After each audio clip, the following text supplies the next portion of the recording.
Alright, you might have to get in close so you can see what my fingers are doing, because there's a couple shapes here. So the first shape, I'm holding my first finger on the 5th fret of the E, B, and G. Now I'm holding all those down. So see how like this knuckle is inverted? It's not like this. It's inverted like that because I'm squishing that finger against those three. I'm going to use my ring finger on the 7th fret of the D. So notice this shape. This is squished in.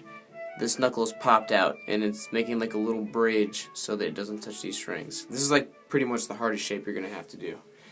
So, and my right hand now, I'm going to play this. I'm going to play the E and the G, or E and D at the same time. Then I'm going to go G, B, E strings. So it goes.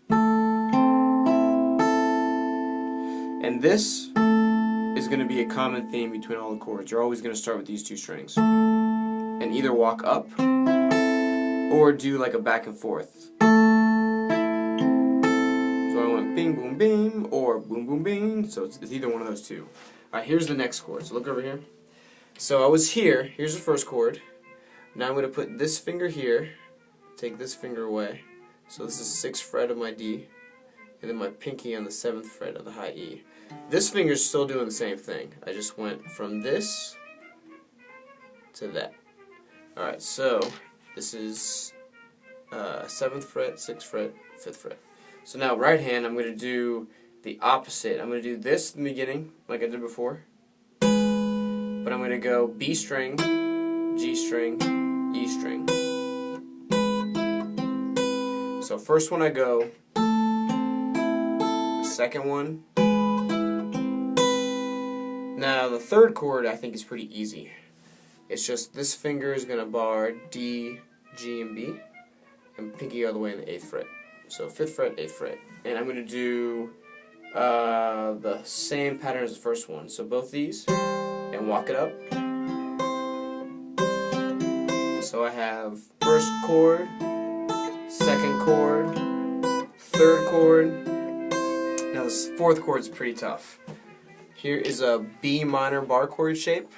So I'm barring the 2nd fret from the A all the way to the E with my first finger, ring and pinky on 4th on D and G, middle finger 3rd fret B. So it looks like this. Take the pinky away, and on the right hand, do the same thing I was doing before, these two. And then we go B string, G string, E. So,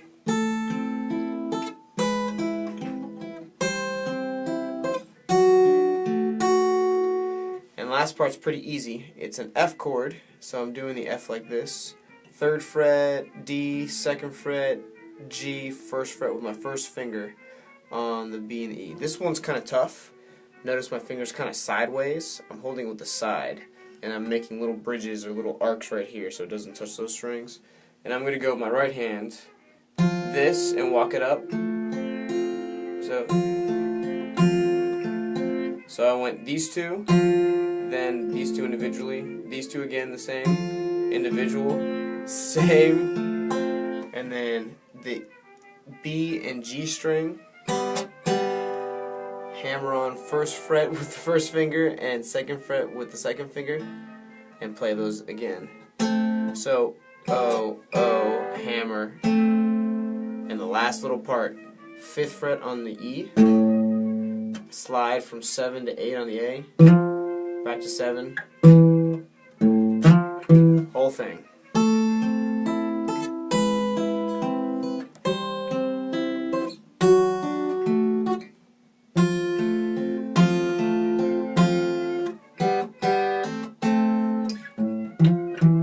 I think I took some liberties with this F part, but it's pretty close.